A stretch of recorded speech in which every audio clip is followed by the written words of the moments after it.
Bismillahirrahmanirrahim. Au nom d'Allah, le tout clément, le tout miséricordieux.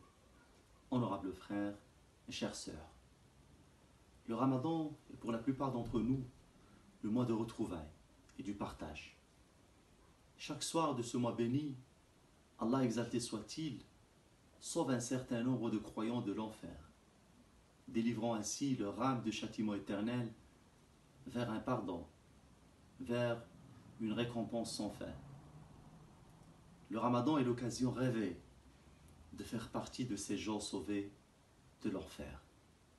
Mais ce qu'il faut savoir, mes chers frères, mes chères sœurs, que le Ramadan est aussi une occasion de sauver son propre cœur de l'enfer, de la haine, de la rancœur, de l'animosité. Il est bien connu, mes chers frères, mes chères sœurs, que les gens les plus heureux sont ceux qui ont le cœur le plus léger, les plus pardonneurs et les moins rancuniers. Le Ramadan est ainsi l'occasion parfaite pour purifier son cœur de ce carcan, de cette prison qui est la haine et la répulsion.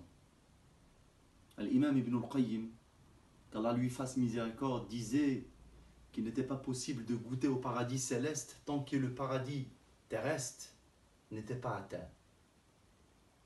Il affirmait que l'état des gens dans le delà est identique à l'état de leur cœur ici-bas. S'ils sont étroits, renfrognés et fermés, alors il en sera de même dans le delà.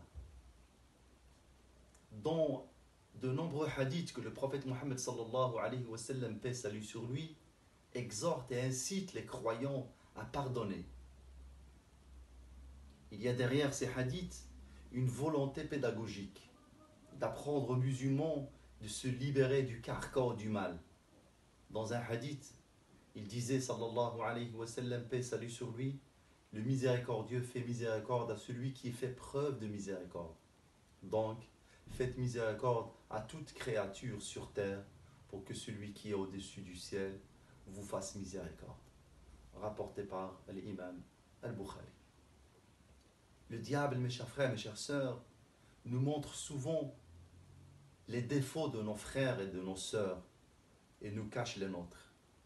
On devient ainsi, sans le vouloir, les pires juges pour les erreurs des autres en étant les meilleurs avocats des nôtres. Mais l'islam nous enseigne l'inverse.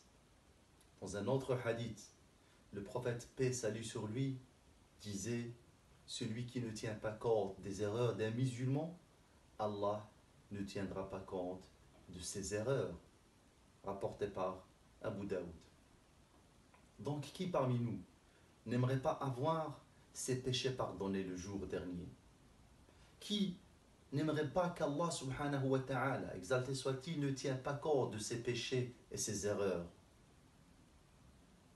On racontait qu'un des pieux prédécesseurs disait dans une grande sagesse que le mal que lui infligeaient les autres était pour lui un signe d'Allah, que son comportement s'est égaré et qu'il a certainement commis un péché pour ceci. Subhanallah. Quand on lui faisait du mal, il ne se plaignait pas en remettant la faute sur l'autre, mais il estimait que ceci provenait sûrement d'un de ses péchés passés. Que le mois de Ramadan soit pour nous tous le mois du pardon, du rapprochement, qu'il soit l'occasion et l'opportunité d'effacer l'ardoise de tout le passé. On a souvent le courage de prendre la décision de couper les ponts avec les autres, mais rarement celui de renouer les liens. Vous savez pourquoi, mes chers frères, mes chères sœurs? Car chacun de nous croit être lésé par l'autre. Ne pas oublier, ne pas pardonner, c'est garder un poids sur son cœur et prendre le risque de mourir le cœur gros et garder son esprit parasité par les erreurs des autres, alors qu'il devrait se focaliser sur les siens. Prends donc l'initiative, mon frère, ma sœur, de faire le premier pas vers l'autre. l'autre que ton cœur a décidé de ne plus apprécier. Éduque ton âme. Éduque ton âme à lui pardonner et tu verras.